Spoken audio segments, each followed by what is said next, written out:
Welcome to the Connectfulness Practice Podcast.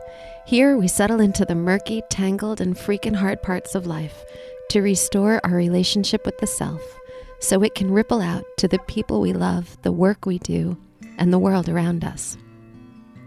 We can't fix what's wrong if we can't talk about it. We can't move the conversation forward if we're not willing to be real about where we are now. And unless we push the edges of what it means to connect, nothing will ever change. I'm your host, Rebecca Wong. Every month, I invite a fabulous big thinking guest to join me to talk about what it means to be human together. We'll have deep conversations about the big stuff, life, love, and legacy, and how you can foster connection for yourself. Let's start to reconnect the world, one conversation at a time.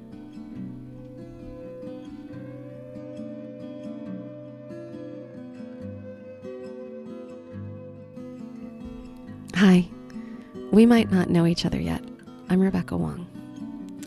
I'm many things: a woman, a wife, a mother, a therapist, a person with lots of baggage. Oh wait, I hate that word. I have a lot of stories. The relationships that encompass these stories and the stories that I tell myself because of these stories, they make up who I am and how I show up in the world. And they also affect how I continue to show up and what choices I make.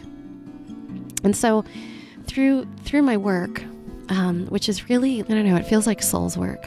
I really enjoy the work I do. I feel like when I'm doing my work, it's more of a calling.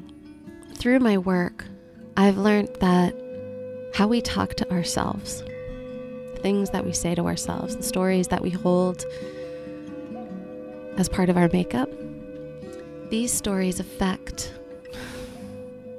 the world that we live in, right? They make up the biosphere, the air we breathe. And in doing so, we breathe that stuff back in. If we're kind of living in a edgy place, that's going back and forth in every direction.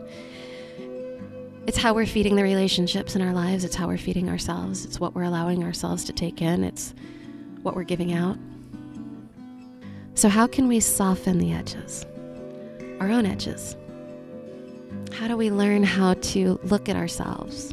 This is what I help couples do. This is the work of being able to look at our edges, being able to look at the parts of us that rub up against each other and understand how growth happens and what intimacy is. There's this lovely story that's told about lobsters by a rabbi.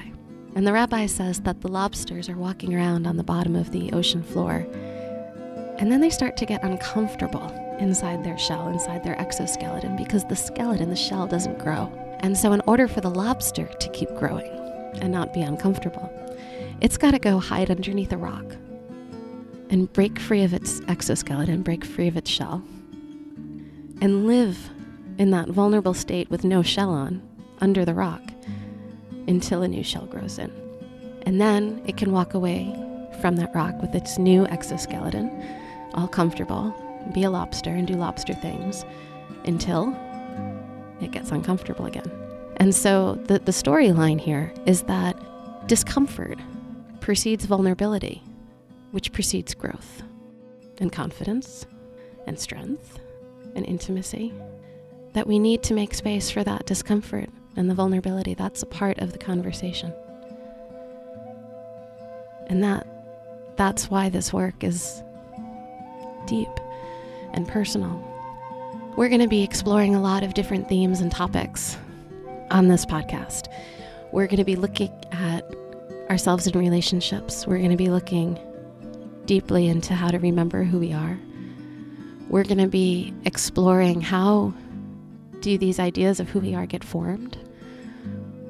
We're going to be talking about things like transgenerational trauma, epigenetics, and neuroscience, creativity. And it's going to be a slow journey. I want us to all be able to digest this and really, really understand what we're learning together. And I want us to be able to learn in community.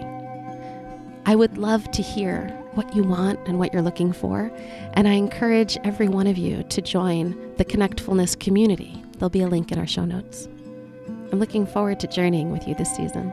Some of you may know me from the Practice of Being Seen podcast. That was a show that I produced for about 2 years. And on that show, I produced on a weekly schedule. And I learned that that was really exhausting and it was hard for me to sustain. And so for this show, I'm trying something different. You can expect that I'll be releasing new episodes once a month. There's going to be a huge little flurry right here in the beginning to let you know what kind of content we're going to be diving into. But then you can expect about once a month. You can find me behind the scenes. You can find me in the Connectfulness Collective or in the Facebook community. And I encourage you to come and have a chat with me and talk to me about what you're interested in, what you want to hear more about. Because I'm going to be very selective about the conversations I'm having and who I'm interviewing. I want to really be going deeper and getting to the places where we're developing new thoughts together and that we're in a dialogue as a community. Your voices matter, and I want to hear from you. You can also write me at connectfulness.com/contact. That would be a great way to let me know what you're thinking about. Let's reconnect the world, one conversation at a time. All right, and I have a few more thank yous, a few more pieces of gratitude to offer before I close out the show today.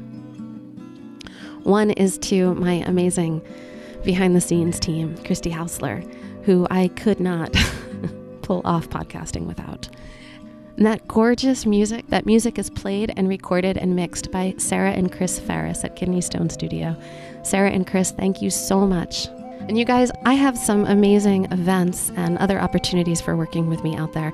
I would love for you to learn more about them over at connectfulness.com. And before you go, here's a little snippet from Mercedes Samudio. It's what she has to say after working with me. Rebecca is the reason why I feel so connected and authentic in my brand and in my message. I feel like working with her and getting the guidance from her really helped me tap into my internal processes and make them more tangible and make them more authentic. So when I rebranded and when I wrote my book and when I redid my whole website, everything felt in alignment. Everything felt like I was truly putting forth my best self, my most authentic self in my professional work. And so I love everything that she has done to help me cultivate that authentic sense of myself in my professional work, as well as in the work that I'm doing everywhere in my life. I hope that you enjoy the show and will subscribe to follow us on your favorite podcasting platform.